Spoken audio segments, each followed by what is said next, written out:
ფასო მეგობრებო, ჩვენი აქცია იქნება. ალბათ არ შევხვდებით თუ იცი რომ ეს ბერძნულობის ისტორიაში აფხაზეთის საქართველოსთან აფხაზების ისტორიაში პირველი აქციაა ამ მოწყებასთან პოლიტიკური მოთხოვნით. პოლიტიკური მოთხოვნით ვახდენთ ჩვენ დღეს არ გადასაკადიანი რუსეთს. ალბათ ჩვენს ისტორიაში ჩვენ ბერძნულობაში პირველი ფაქტია ეს შეიძლება ასე. ეს კიდევ იმაზე მეტყველებს რომ ჩვენ დევნილებს გვიჩნდება პოლიტიკური ინტერესები, დევნილებს აქვს პოლიტიკური მოთხოვნები და დევნილები მხოლოდ პოლიტიკის ობიექტები არ არიან, ამის პოლიტიკის სუბიექტები გახდებიან და პოლიტიკის შემოქმედი გახდებიან. ვიფასო მეგობრებო, დღევანდელი აქცია არის ერთ-ერთი აქცია აფხაზთა კრების. მიუხედავად იმისა, რომ აფხაზთა კრება როგორც იდეა დიდი ხანია არის, მაგრამ თვითონ დღევანდელ პოზიციებზე 3 თუ 4 თვის არის ნორჩია. სადაა შეიძლება ითქვას, მაგრამ აი ამ 3-4 თვის განმავლობაში აფხაზთა კრებამ უკვე ბევრი აქციები ჩაატარა. შეიძლება ასე ითქვას, დახუნძრულია აქციები.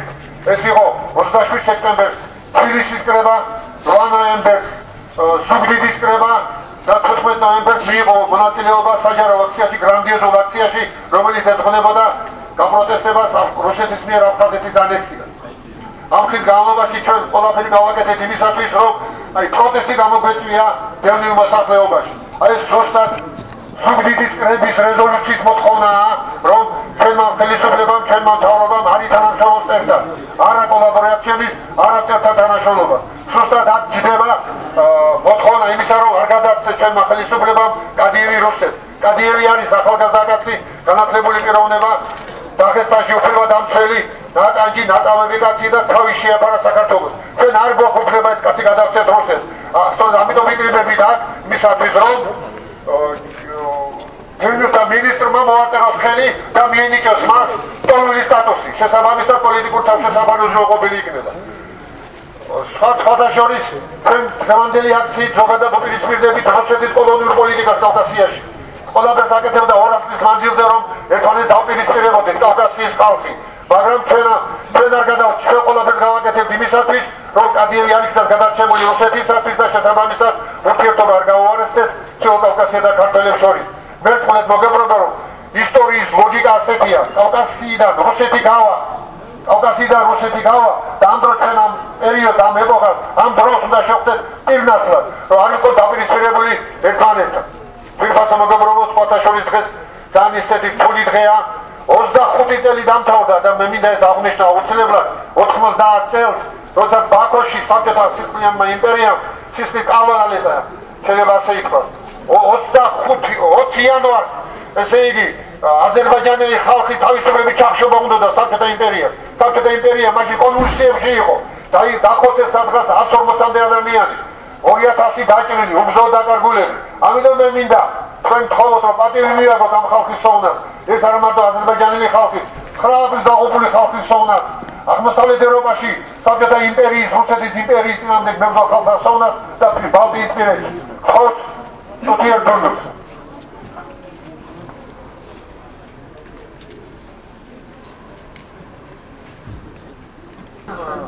მას არ შეუწყვეტია უფლებადაცვის საქმიანობა, კოორდინაციას უწევდა წინააღმდეგობას. მეგობრებო, კადიევი არ გამოდიოდა ისლამისტური დროშით. ის არის დაღესტნის დამოუკიდებლობისთვის მებრძოლი რუსეთის პოლიტიკური ოპონენტი. სწორედ ეს არის მისი დევნის რეალური მიზეზი. გუშინ გროზნოში გამართულ მიტინგზე კადიროვმა განაცხადა, რომ მუჰამედზე კარიკატურების პუბლიკაციის და პარიზში გამომცემლობამდე თავდასხმის უკან დგას ამერიკის სპეცსამსახური. რომ მეც რუსული ქსელებში ვრცელდება ვერსია, რომ პერმიაკოვის დანაშაული ამ სპეცსამსახურის ოპერაციაა. დღეს ბაქოს ტრაგედიის 21 წლისთავია. უკრაინაში ომმა ყველასთვის ნახელი გახადა, რომ ჰიბრიდული ომი თვითონ კოლონიური ომია, რომელსაც რუსეთი აწარმოებს მისი საზღვრის სამხრეთ პერიმეტრზე. ავღანეთი და ვლადიმირ-სპილენძე. ამ ომში მოსკოვისთვის მთავარი საფრთხე არარუსი ხალხის სოლიდარობაა. ეთნიური თუ რელიგიური ნიშნით მათი გათიშვა, დაპირისპირება კი მათი მთავარი ამოცანა. ჩვენთვის მარტივია არჩევანი. ან ვიბრძოლებთ თავისუფლების და მოუკიდებლობას, ან დავმარცხდებით და ჩვენ ტერიტორიაზე მივიღებთ რუსულ სამხედრო ბაზას, ისეც როგორც არის ნომერში. ამდენად მიქაელ ყადიევის ბედი არის პოლიტიკური პრინციპის საკითხი. ჩვენს შეფუება უნდა ვაიძულოთ, რომ ყადიევის პოლიტიკური ლევენის სტატუსი და ჩვენ ამას ვივახციოთ. მოგესალმებით ბატონებო, უღრესი მადლობა თქვენი დღესასწაულისათვის. მინდა გითხრათ, რომ ჩვენ მაიკ ყადიევის უფლების დაცვით, ვიწვით საკუთარი უფლებისათვის, ვიწვით აფხაზეთისათვის. ჩვენ ვიწვით ჩვენი ქვეყნისათვის. დღეს ჩვენ არ შეგვიძლია ერთი ადამიანის გამო. ჩვენ დღეს ვცდილობთ მთელ მსოფლიოს ვაჩვენოთ, რომ საქართველო არის პროგრესული ქვეყანა. საქართველო იმსახურებს ევროკავშირში გაერთიანებას. საქართველო არის ძირძველი ევროპული ქვეყანა, იმიტომ რომ ჩვენ ვისაც უმთავრეს, ჩვენ ვისაც ადამიანის უფლებას. ვის უნდა გავხვრიცოთ ჩვენ? ჩვენ უნდა გავხვრიცოთ რუსეთის იმპერიას. ეს მან მოახერხა რაერთხელ. შეძლობა ეროვნული თავისუფლების მოძრაობის გარიზაზე ბაძე შეძლო, იმიტომ რომ ჩვენ არ ვიყავით გამოცდილები. ამიტომ მისარგებლად ჩვენი გამოუცემობით და საქართველო გადაკიდა თავის მოწმე ერებს, მათ შორის გადაკიდა კავკასიელ ხალხს. სინამდვილეში ეს ყველაფერი არის ხელოვნური. ჩვენ ვართ ერთიანი მთლიანი ორგანიზმი და საქართველოს პირველ პრეზიდენტს ძველ დამსახურდია გვიჩვენა თუ როგორ უნდა ვიცხოვროთ ჩვენ. ჩვენ უნდა ვიცხოვროთ კავკასიურ სახლში. ერთიან ძლიერ კავკასიურ სახლში. ევროპა ჩვენ უნდა დაგვილაპარაკოს ასე, არა როგორც პატარა სახელმწიფოს, არამედ როგორც ფლაგმანს. კავკასიის ფლაგმანს. ეს არის საქართველოს ბუნებრივი როლი, რომელიც ღმერთმა განუწესა. ამიტომ საქართველო ასეთი იქნება. ჩვენ ვართ კარიბჭე კავკასიისთვის ცივილიზებულ სამყაროსთან. რუსეთი არის დამპყრობელი და თავის როლს ასრულებს უკვე 200 წელზე მეტია. დღევანდელი ბრძოლა არის აი ამ ბრძოლის გაგრძელება. დღევანდელი ბრძოლა არის ჩვენი წინაპრების, ღირსეული წინაპრების ბრძოლის გაგრძელება. ბრძოლის დამოუკიდებლობისათვის, თავისუფლებისათვის, კავკასიისათვის, ყველა კავკასიელი ხალხისათვის. მაიკ ყადიევი სწორედ ამ იდეის მატარებელია. სწორედ ამიტომ დევნიან მას. არავით არის სხვა ინტერესი, რუსეთის იმპერიას არ გააჩნია. ერთადერთი გადაუკიდოს ერთმანეთს. მართლმადიდებლები, მუსულმანები, სხვადასხვა კონფესიის წარმომადგენლები. საქართველო არის მაგალითი, კლასიკური მაგალითი იმისა, თუ როგორ უნდა იცხოვროს სხვადასხვა რელიგიის წარმომადგენლება. ამიტომ დღევანდელი ჩვენი ბრძოლა არის აი ამ დიდი გლობალური ბრძოლის ნაწილი. ჩვენ დღეს ხართ განსაკუთრებული მისიით. ჩვენ არ უნდა მომდუნდეთ. ჩვენ უფლება არ გვაქვს მოვდუნდეთ, იმიტომ რომ რუსეთის იმპერია ყოველდღიურად ცდილობს ჩვენი მდგომარეობა გაუარესოს. ამიტომ ეროვნული მოძრაობის ახალი ტალღის დაწყება საქართველოში ჩვენ უნდა შევხვდეთ მომზადებული და ვითარება სულ უფრო და უფრო მცირდება. იმიტომ რომ საქართველოში ეროვნული მოძრაობა არასდროს უკან არ დახევულა. მოგესალმებით, დიდი მადლობა მომზადებისათვის. ჩვენ საზოგადოებას მივმართეთ იმის გამო, რომ ვიფიქრეთ და ჩავთვალეთ ჩვენ ადვოკატებმა, მიქაელ ყადიევის ადვოკატებმა, რომ საქართველოს ხელისუფლება აპირებს მიქაელ ყადიევის გადაცემას რუსეთისათვის. საქმის მასალები ყველაფერი მიქაელ ყადიევის სასარგებლოდ არის.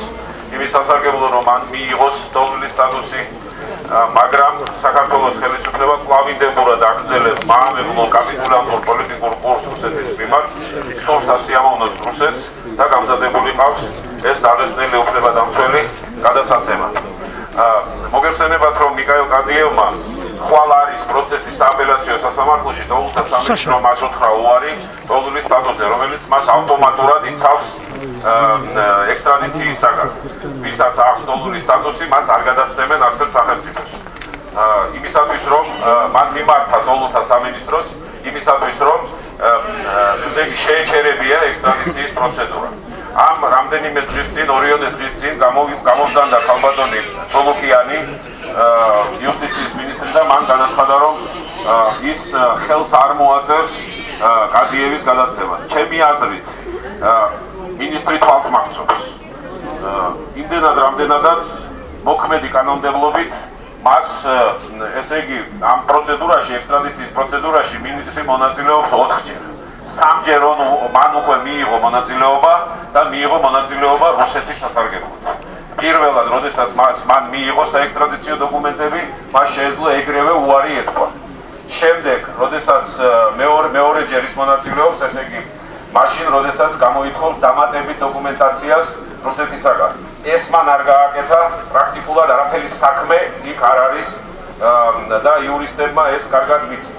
და ბოლოს მან დაიწყო საექსტრადიციო პროცედურა, ანუ მასალები გადააგზავნა პროკურატურაში. და მეოთხე მართალია სასამართლოს შემდეგ, საექსტრადიციო სასამართლოს შემდეგ იუსტიციის მინისტრს აქვს უფლება უარი თქვას ექსტრადიციაზე, მაგრამ ჩემთვის ძნელად წარმოსადგენია ის არგუმენტი, თუ ღმერთმა დაგვიფარა უზენაესმა სასამართლომ გადაწყვიტა, ესე იგი კადიევის ექსტრადიცია, ძნელად წარმოსადგენია ის არგუმენტი, რის საფუძველზეც მინისტრი იტყვის უარს მის ექსტრადიციას. ასე რომ ჩემი აზრით ეს განცხადება არის მხოლოდ იმისათვის, რომ საზოგადოებრივი პროტესტი შენელდეს, ჩვენ მოგვადვნონ, ჩვენ ესე იგი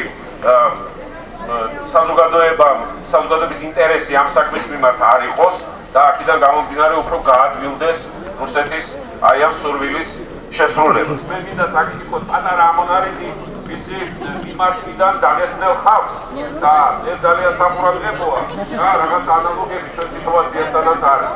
მეგობრებო, ჩვენ თავისუფლებას მოყვარეთ, მამაცი, ამავე ხალხის შთამომავლები განვიცდით ყოველდღიურ დეგრადაციას.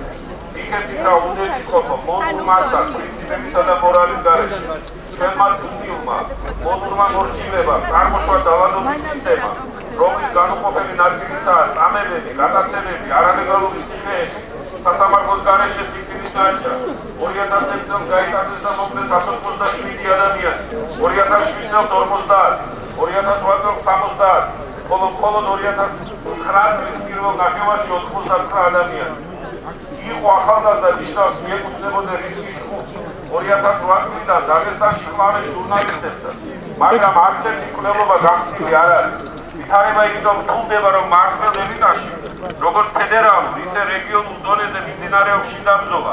ხელისუფალთა მთელი ძალისხმევა წარმართულია იქითკენ, რომ შექმნან თანამედროვე მართლმადიდ საზოგადოება. რუსეთში არ იქნა მიღებული არც ერთი დადგენილება, რომელიც დაიცავდა ჟურნალისტებს. პირველი, რაც ხელს უშლის ჟურნალისტ მუშაობაში, ეს თანამედროვე კანონმდებლობაა. როდესაც დაღესტანში ჟურნალისტი იღუპება, 20 სხვა სტულს, ცენზურას წარმოშობს შიშს დუმილი. ამის შედეგი კი დაუსჯელობაა. გაბატონებულ მდგომარეობას იკავებს ცენზურა. ამ ვითარების ნათელი მაგალითია როსვიას ოხრა კულტურის მიერ სერბეთში 2006 წლიდან გამომავალი გაზეთი მოქმედების დრო შემოწმება პუბლიკაციებში ექსტრემისტული გამონათქვამების არსებობის საგანძილებლად. ასევე როსვიას.com ნაძორის სარჩელი დაღესტნის უმაღლეს სასამართლოში გაზეთ ჩერნოვიკის აკრძალვის მოთხოვნით, რომლის საფუძველიც გახდა გაზეთისთვის გამოტანილი გამხილება 2008 წლის ივნისსა და 2009 წლის აპრილში გამოქვეყნებული სტატიები, რომლებიც ამ გამხილების ავტორების თანახმად გამოხატავენ სრულ დამოკიდებულებას სამართალდამცავი ორგანოების მიმართ და სხვა ექსტრემისტულ გამონათქვამებს. დაღესტანში 2008 წლიდან გაიშალა კამპანია მიმართული უფლებადაცვითი ორგანიზაცია დაღესტნის დედები ადამიანის უფლებებისათვის დისკრედიტაციისაკენ. სასამართლოს გამოძიების და მტკიცებულებათა ერთობლიობის გარეშე სპეცსამსახურების ცნობი ხელმძღვანელის საიდუმლო განკარგულებით, რომელიც იძლევა ეგრეთ წოდებული კტოს კონტრტერორისტული ოპერაციის ჩატარების ბრძანებას ანადგურებენ დაღესტნის ახალგაზრდობას. კტოს სინამდვილეში არის არასასურველი და შემთხვევითი პირების ტოტალური განადგურების ოპერაციას. კორუფციაში ამოსვლილი დაღესტნის ხელისუფალი და ჩინოვნიკური ელიტა, რომლებიც ამასთან ერთად წარმოადგენენ კრემლისა და საკუთარი ნებების მონებს, ყოველდღიურ ხელს უწყობენ ხალხის დეგრადაციას. დაღესტანში სიტუაცია უარესდება ყოველდღიურად. გაახილეთ თვალები, მოხსენით მათ დავიწყების სამურველი, გაიხსენეთ ისე, როდესაც წარდგებით თქვენი შემქმნელის წინაშე. მე ცელი ამონარიდი მოვიტანე იმისათვის, ეს გამოქვეყნდა სააგენტო დეიმოკისათვის იყო გაკეთებული ეს განცხადება, გამოქვეყნებულია ინტერნეტში. მე ცელი ამონარიდი იმისათვის მოვიტანეთ, რომ სრული სურათი შეგეცდათ მიტინგის მონაწილეებს. ეს სურათი ჯერჯერობით ჩვენ ვერ შევუქმნით პოლიციისა და განსახლების სამინისტროს, რომ ეს ადამიანი არის უფლებადამცველი და არა კრიმინალი. ესენი თვლიან, რომ ესენი თვლიან, რომ ესე იგი მისი დევნა რუსეთის ხელისუფლების მიერ არ არის კონვენციური, არამედ არის წმინდა კრიმინალური, აქედან გამომდინარე ჩვენ მივმართავთ საზოგადოებას, რომ დაგვეხმაროთ ადვოკატებს, უფლებადამცველებს იმისათვის, რომ არ გადასცენ მიქაილ კადიევი რუსეთს. პროექტში მოგესალმებით. მე მინდა ვთქვა, რომ დღეს მე არ გამოსულა არც როგორც ეროვნულ-დემოკრატიული პარტიის თავმჯდომარე, არც როგორც ახალგაზრდა კრების წევრი, არამედ მოვედი ერთი რიგითი ქართველი, რომელიც დღესაც აქ იცავს არა კადიევს, არამედ საქართველოს.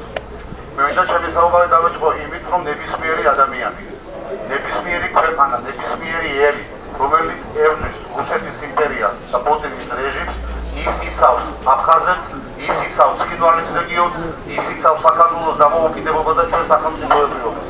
იმიტომ რომ სწორედ რუსეთი გახლავთ ის ქვეყანა, რომელიც ერთვის საქართველოს და რომელსაც არ არსებობდეს როგორც ესეთი სახელმწიფო საქართველო. დღეს მე აღვიცავ კადიევს, იმიტომ რომ ვიცავ საქართველოს. და ძალიან მოკლე იქნება ჩემი გამოსვლა, უბრალოდ ჩემ გამოსვლას დავამთავრე შემდეგი სიტყვებით და თხოვნით, მომართვით თქვენთან. ერთ გეტყვით, რომ კიდევ ერთხელ მიუხედავად იმისა, რომ ბატონმა მალხაზმა აქ ისაუბრა და გავიგეთ თუ რა პოზიცია აქვს ხელისუფლებას, გარდა ხელისუფლების ცალკეული წარმომადგენლებისა, რომელსაც პოლიტიკური პიარი კარგად ესმით და კარგად ესმით თუ რას ნიშნავს კადიევის გადაცემა და თავიანთი იმიჯის და პრესტიჟის გაკეთებებს სხვადასხვა განცხადებებს, მიუხედავად ამისა პირველ რიგში მიმართავ ამ სამინისტროს ხელმძღვანელს, რომელსაც წინაშე ჩვენ ვიმყოფებით, რომ ნუ დაითვლით ადამიანების რაოდენობას. აქ ძალიან ბევრი ახალგაზრდა, ძალიან ბევრი ადამიანია მოსული. გაზომეთ არა ხალხის რაოდენობა, არამედ თქვენი სინდისი და გახსოვდეთ, რომ თქვენ კადიევს კი არ ანიჭებთ ტოლონის სტატუსი. თქვენ იცავთ საქართველოს რუსეთისგან. მინდა მიმართო პრემიერ-მინისტრს. კადიევის დაცვით საქართველოს სახელმწიფო პრინციპულად დაიცავს საქართველოს რუსეთისგან. და ბოლოს მოგმართავ თქვენ და ამით ვასრულებ ჩემ საუბარს. მოდით ეს მოძრაობა ხვალიდან სასამართლოს წინ ერთად შევიკრიბებით. გადავაქციოთ მოძრაობა, არა რუსეთს, არ გადავცეთ კადიევს რუსეთს, არა რუსეთს. არ დაუთმობთ აფხაზეთს რუსეთს, არა რუსეთს, არ დაუთმობთ ცხინვალის რეგიონს რუსეთს, არა რუსეთს, არა რუსეთს ჩვენს მტერს, რომელსაც სულ საქართველოს სახელმწიფოს განადგურება. მე იმედი მაქვს, რომ ეს მოძრაობა ბევრად უფრო მძლავრი იქნება, უბრალოდ წუხვა, რომ ამ მოძრაობით კვლავ დაწყება 20 წლის შემდეგ თუ რამდენი 25 წლის შემდეგ კვლავ გვიწევს საქართველოში. მე იმედი მაქვს, საქართველოს ხელისუფლება გაიღვიძებს და თავისი პარაჟენცული, მაპატიეთ ამ სიტყვისთვის, ამ ჟარგონისთვის, პათხალიმური დამოკიდებულებით პუტინისადმი ფერხოითელობს საქართველოს სახელმწიფოებრიობას. მე იმედი მაქვს, რომ ქართული ხალხი ამის საშუალებას არავის არ მისცემს, არც მთავრობას, არც ჩვენ პოლიტიკურ პარტიებს, არც საზოგადოებრივ მოძრაობებს. იმიტომ ჩვენი გადარჩენა არის მხოლოდ ერთში. სანამ რუსეთს აქვს ამბიციები აღადგინოს იმპერია, უთხრათ მას არა რუსეთს. მადლობა. მოგესალმებით, ვილბასო მეგობრებო. დღეს საქართველოს ქართველი ერი და სრულიად კავკასია ძალიან დიდი საფრთხის წინაშე ვიმყოფებით. დღეს ჩვენ გვაკისრია უდიდესი ამოცანა. დღეს გვიწევს მზადება განვაახლოთ ბრძოლა თავისუფლებისთვის. განვაახლოთ ბრძოლა ჩვენი ევროპული ეროვნული ღირებულებებისთვის. თავისუფლების მოპოვება მრავალთაობათა ძალისხმევის შედეგი არის. ეს არ არის ერთი პოლიტიკური პარტიის, ეს არ არის ერთი თაობის შედეგი. ეს არის ერის ისტორიის, ჩვენი წარსულის და ჩვენი კულტურული განვითარების შედეგი. თავისუფლების ღირსი არის ის, ვინც იბრძვის ყოველდღე ამისთვის. დღეს ჩვენ ვიბრძვით თავისუფლებისთვის. კადიევი ჩვენი თანამებრძოლია. ჩემო ახალგაზრდებო, ჩვენ უნდა ვიბრძოლოთ მანამ, სანამ არ ვიხილავთ ერთიან კავკასიას რუსეთის იმპერიის გარეშე. გაუმარჯოთ ერთიან კავკასიას რუსეთის იმპერიის გარეშე. დიდი მადლობა. მოგესალმებით ყველას. დღეს პირველ რიგში თუ რატო ვართ აქ? ჩვენ ვართ აქ იმისათვის, რომ დავიცვათ მიქაილ კადიევი. ჩვენ ვართ აქ იმისათვის, რომ მოვთხოვოთ დევნილთა მინისტრს სუბას, რომ მიანიჭოს მას ტოლული სტატუსი. რატო ვართ ჩვენ აქ? ჩვენ ყველაზე კარგად ვიცით თუ რა არის ბრძოლა თავისუფლებისათვის. ჩვენ ყველაზე კარგად ვიცით ქართველება, თუ როგორ ჯიდა რუსეთი ქართველ და სხვა ერებს თავისუფლების სურვილის გამო. ჩვენ დავისაჯეთ თავისუფლებისათვის. აფხაზეთი და ცხინვალის რეგიონის კონფლიქტი მოხდა ზუსტად იმის გამო, რომ ჩვენ ვარკვევდით საქართველოს სტატუსს და არა აფხაზეთისა და ცხინვალის სტატუსს. ჩვენ ვარკვევდით საქართველოს მომავალს, საქართველოს დამოუკიდებლობას და დღეს საქართველოს და თითოეული ქართველი ახალგაზრდა უნდა დაუდგეს, უნდა გაუზიაროს საკუთარი გამოცდილება თავის მოძმეერებს. ჩრდილოეთ კავკასიელები არიან ჩვენი მეგობრები, ჩრდილოეთ კავკასიელები არიან ჩვენი მოძმეები. ჩრდილოეთ კავკასიელებთან ჩვენ უფრო მეტი გვაერთიანებს ვიდრე მხოლოდ. ჩრდილოეთ კავკასია არის ის საიდანაც ჩვენი ზურგი, რომელიც უნდა იყოს ძალიან ძლიერი და ძალიან მკაცრი, საიდანაც სავა საქართველო იქიცავა მთელი კავკასია და მთელი კავკასიის ეროვნულ-განმათავისუფლებელი მოძრაობის დასაწყისი, საფუძველი უნდა იყოს საქართველოში და ჩვენ უნდა გავუზიაროთ გამოცდილება. და დღეს ჩვენ ვამბობთ იმას, რომ მიკეილ კადიევი იდევნება იმის გამო, რომ ის იცავდა ადამიანის უფლებებს. ის იდევნება იმის გამო, რომ ის იცავდა თავის ქვეყნის ღირსებას. დღეს ჩვენ მასთან ერთად ვართ. დღეს ჩვენ დაგესტნელებთან ერთად ვართ. დღეს თითოეულ ჩრდილოეთ კავკასიელთან ერთად ვართ, რომელსაც სურს დამოუკიდებლობა. რადგან ჩვენ ვიცით, ჩვენ გამოვიარეთ ეს გზა და დღეს ჩვენ გაუზიარებთ ჩვენ გამოცდილებას. დღეს პირველად დევნილები მხარს უჭერეთ და დევნილები გამოდიან ჩრდილოეთ კავკასიელების მხარდასაჭერად. ეს არის ის საწყისი, ეს არის ის ბაზა, რომლითაც უნდა განვითარდეს საქართველო. აქედან უნდა დავიწყოთ მთელი ჩრდილოეთ კავკასიის თავისუფლების დასაყრდენი საქართველო უნდა იყოს და იქნება კიდევაც. თითოეული თქვენთაგანი მეამაყებით, თითოეული თქვენთაგანი ყოველთვის იამაყებთ დღევანდელი დღით, თითოეულ თქვენთაგან უნდა გიამაყებოდეთ ის რომ ხართ ქართველები, ის რომ ხართ საქართველოს მოქალაქეები. ჩვენ დავიცავთ ჩრდილოეთ კავკასიელებს.